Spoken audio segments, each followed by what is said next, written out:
Good day, everyone. This is Teacher Naisel, and welcome to the world of literature.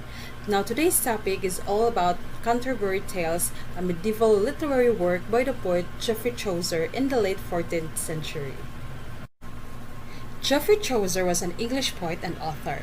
He has been called the father of English literature, and he also gained fame as a philosopher and astronomer, and maintained a career in the civil service as a bureaucrat, courtier, diplomat, and a member of a parliament.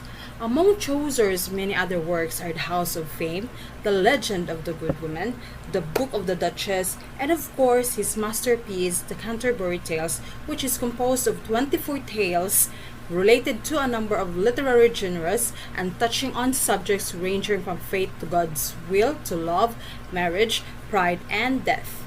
After the opening introduction, known as the general prologue, each tale is told by one of the characters who are on the pilgrimage to the shrine of Thomas Becket in Canterbury. Far beyond the mere entertainment, the Canterbury Tales provide a window into medieval English society. Chaucer documented the social and political climate of 14th century in England, and by using stock characters, these tales show just how turbulent this period in history was. In the 1340s, the Black Death or bubonic plague decimated the English population. The largest portion of England's population were the peasants, mostly rural farmers who lived off the land. The tales of the plowman and the yeoman document the harsh working conditions and the lives of the manual workers who struggled to earn better wage. Dissatisfaction with living conditions and high mortality rate as a consequence of the plague led to rising tensions between the government and the peasants. In the 1380s, more tax increases were the final straw. The 1381 peasants' revolt spread like wildfire across England as underserved farmers fought for their rights. It was then, in the 1380s, that Chaucer set his tales down on paper. Using the annual pilgrimage to Canterbury as his frame story, Chaucer finds a way to mingle representatives from all walks of life. Other social classes like the merchants and the clergy are also present in Chaucer's tales. Additionally, the tales tell as much about the status of women in the Middle Ages through the stories told by the wife of Bath, the prioress, and the nun.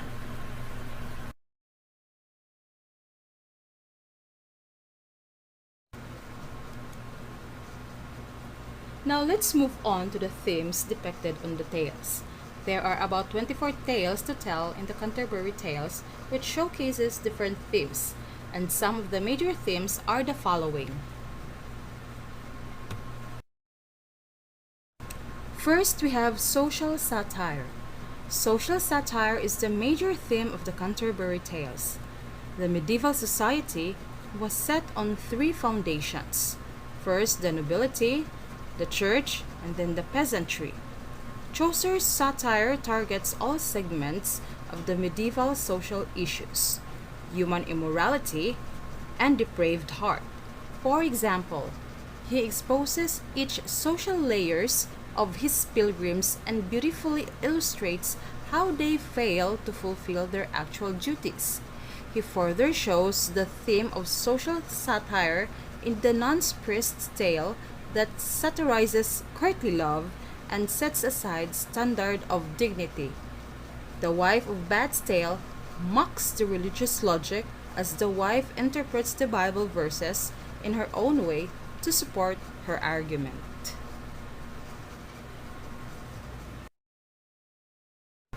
Next would be the courtly love and sexual desire. Courtly love is the medieval setup that is something noble and spiritual that does not mean to be achieved physically. The Knight's Tale in the general prologue is an obvious example of courtly love where two knights fight for the hand of a fair lady. The intensity of love makes them forget oaths and duties towards the state. Apart from courtly love and sexual desire, lust also plays a major role in the Canterbury Tales. For examples, The Miller's Tale is based on sexual desire, and the wife of Bat's tale represents the lust and sexual desire of the lady. Next theme would be corruption in church. The idea of corruption also upholds thematic significance in the Canterbury Tales, because most of the characters associated with the church are not religious, pious, or dutiful as they must be. The Pardoner's Tale is the best example of corruption. He is a medieval preacher assigned with a duty to collect money for holy purposes. He performs this duty and walks in the town with holy relics, preaches about the dangers of greed, and raises money. However, the collection is not for a religious purpose, but instead, he fills his own pocket. While narrating the tale, he does not seem to have any regret and displays pride for his action. Competition is another major theme in the Canterbury Tales. It is explicitly stated in tales as well as present among the pilgrims. The Knight's Tale is set on the theme of competition where two prisoners fall in love with the same girl. Both are at good terms, but the lady becomes the bone of contention and makes them opponents of each other. The desire of love makes them bloodthirsty. At last, one is killed and the other wins the hand of that lady. Another theme would be Christianity. The thematic significance of Christianity can be marked by the fact that the tales take place in a religious setting where everyone is going on a religious pilgrimage. Most of the notable figures of the church, the monk, the nun, the parson, and the friar, are detailed in the general prologue, representing distinct areas of the church of that time. Some of them are true worshippers of Christ, while the others are corrupt. Therefore, Chaucer has artistically painted the picture of the custodians of the church having spoiled the true spirit of Christianity.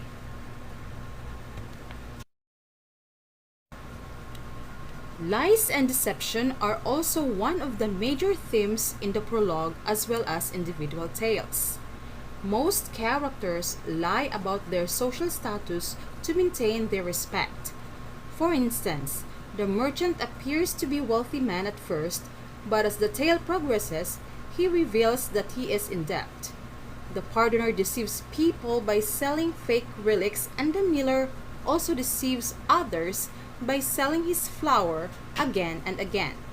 It happens that when people try to maintain their false standards, they often carefully plan before lying and cheating. Next, we have characterization.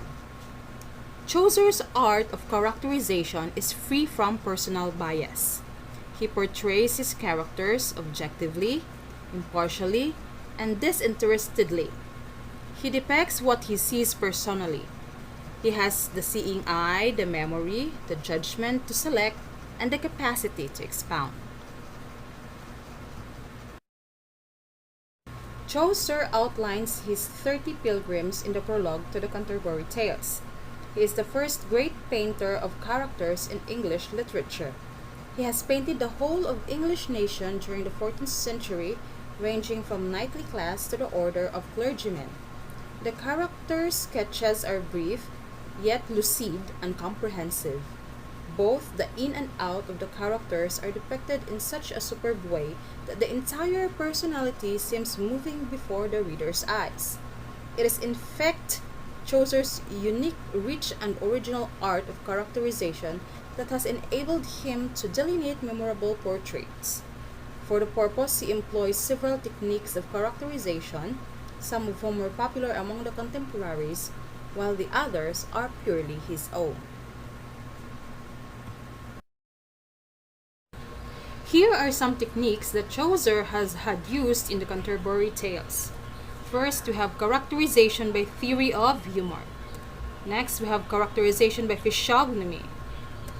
followed by the characterization by individual and type method. We also have characters that are real and universal. Characterization by profession of characters, characterization by vices of characters, and characterization by irony and satire. So the Canterbury Tales setting, tone, and mode. The overall setting of the Canterbury Tales is the beginning of a pilgrimage to Canterbury. This pilgrimage was a frequent event for people in the Middle Ages. When Chaucer penned his work, and it was a very significant event for the majority of British citizens. The characters depart from a small tavern and walk to the shrine of the deceased Bishop of Canterbury, St. Thomas Becket. The tone of the Canterbury Tales incorporates an impressive range of attitudes towards life and literature. The tales are by turns satirical, elevated, pious, earthy, bawdy, and comical. The reader should not accept the naive narrator's point of view as Chaucer's. The prevailing mood of Canterbury Tales is obviously that of comedy. The most prominent aspect of the book is the amazing magnitude of the range of its representation of medieval society. The poem aims at wholeness and presents an amalgam of all the themes and conventions of contemporary medieval literature.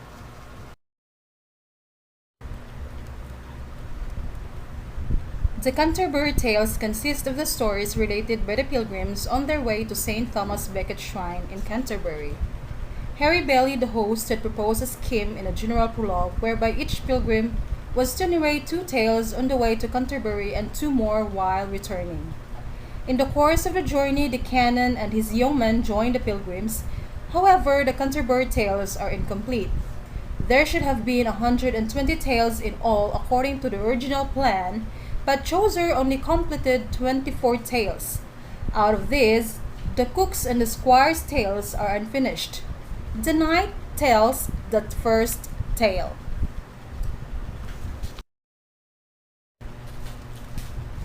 The Knight's Tale describes how two kinsmen, Arcita and Palmon, fall in love with the same woman named Emily, whom they first see out of their prison window. Theseus puts an end to their fight and organizes a contest to resolve their quarrel about Emily. Arcita emerges victorious in the joust but falls from his horse and dies, and eventually Palamon marries Emily. The Miller's Tale relates how old John, an Oxford carpenter, was deceived by a clerk named Nicholas. That is, he had an affair with a carpenter's wife. Absalom, who is also trying to woo Alison, arrives beneath her bedroom window only to be humiliated. He is angry and returns to take revenge. But now Nicholas extends his backside out of the window and Absalom brands him with a red-hot iron. Nicholas screams, wakes the carpenter, who cuts the cord and plunges down, breaking his arm. The Reeve's Tale. This is about a story which is a continuation in a vaudeville and repays the Miller for his sarcastic depiction of a carpenter. It describes how two clerks named John and Alan, whose flour had been stolen, cheat a flour miller. The Cook's Tale is an unfinished fragment and deals with the story of an apprentice cook named Peter who loses his job because of his loose habits. The dismissal, however, has no effect on Peter and he moves in with a like-minded friend whose wife is a prostitute. The Man of Law's Tale relates the tragic story of Constance, who gets married to a Syrian sultan after he converts to Christianity. However, the sultan's evil mother is outraged at his renunciation of a Muslim faith and plots to kill all the Christians in Syria along with the sultan. The Wife of Bath's Tale is preceded by a prologue in which she gives an account of her colorful life with 5 husbands. Her tale continues the theme of women's desire for mastery over men.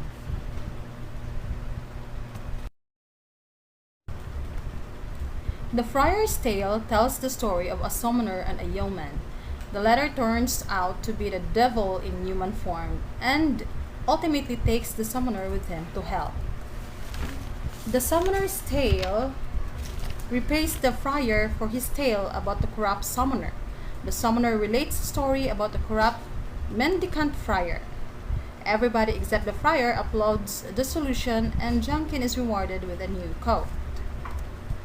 The Cleric's Tale is a rendition of a patient and long-suffering Griselda folk tale.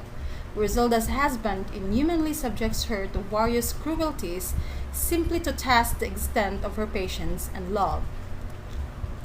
The Merchant's Tale recounts how old January marries a young maiden named May and is deceived by Damian. January suddenly loses his vision and becomes intensely jealous and possessive of his young wife. He is unaware of his wife's affair with Damian. The Squire's Tale. It is an unfinished fragment where King Cambuscan receives a magic horse, sword, mirror, and ring as a gift from the King of Araby and India. The Franklin's Tale recounts the story of a Dorigen who is courted by Aurelius during her husband's Arviragus' absence.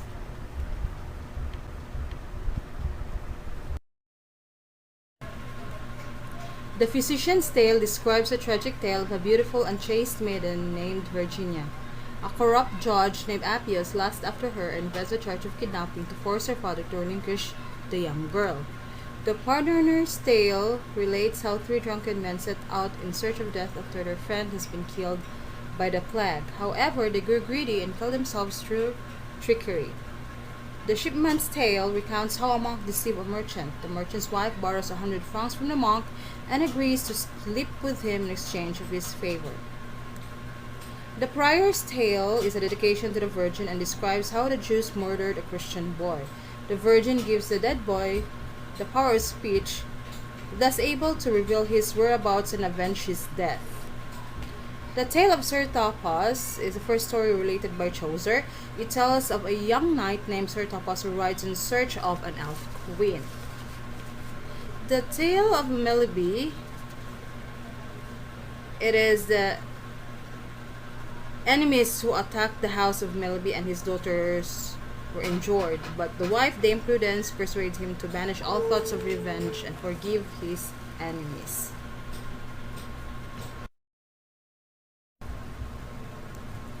The Monk's Tale comprises of a series of tragedies. The knight who can no longer bear the tediously dismal stories interrupts the monk. The Nun's Priest's Tale is a merry beast fable which concerns about the misfortune that befalls a cock named Chanticleer when he chooses to ignore the import of his dream to please his lovely wife Bertelote. The Second Nun's Tale invokes the Virgin Mary and relates how a virgin maiden named Cecilia converted her husband and his brother into Christianity. They were soon persecuted for this act, and Cecilia was eventually murdered. The Canon Seaman's Tale deals with his own experiences during the practice of alchemy. The tale recounts how a canon duped a priest into believing that he could transform mercury into silver and sold him the fake formula. The Manciple's Tale recounts the story of Phoebus, who had a white crow that could sing and talk. While Phoebus is away on a trip, his wife sleeps with her secret lover. The crow betrays the secret, making Phoebus kills his wife. The Parson's Tale is the concluding tale. It is a very long prose sermon about the 7 deadly sins. The Canterbury Tales ends with Chaucer's retractions, where he renounces all his secular works, including those tales of Canterbury that are immoral. And for the moral of the story, we see Chaucer explore moral values and lessons. Some of the lessons are love conquers all, lust will only get you in trouble, religion and morality is virtuous, and honor and honesty is valued. Although there are some contradictory stories, but Chaucer kept to this set of morals throughout his tales.